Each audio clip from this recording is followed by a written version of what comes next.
We heard from the Hamburg Interior Minister and police officials in that press conference just then, and they did remind us, of course, that this is very much the beginning of this ongoing investigation into what exactly caused this individual to undertake this very brutal stabbing spree. What we do know so far is that the assailant was a 26-year-old from the United Arab Emirates. He had been living as an asylum seeker in Germany.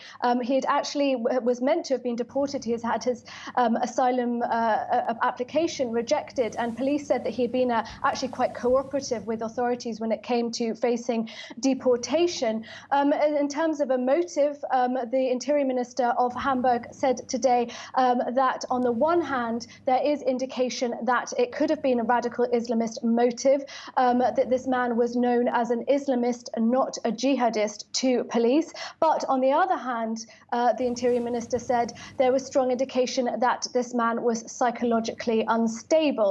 The police raided the refugee home yesterday evening where this young man had been living, and of course speaking to people there who may have known him.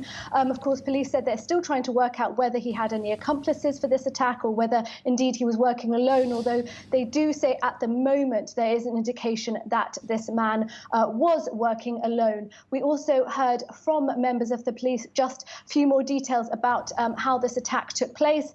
This young man walked into the supermarket in Hamburg yesterday afternoon, took a kitchen knife in its packaging down from the shelf on the supermarket shelves, took the knife out of the packaging and then began stabbing at random, killing one man in the supermarket, injuring a further 7 people, both inside the supermarket and also outside when he fled, some people quite severely.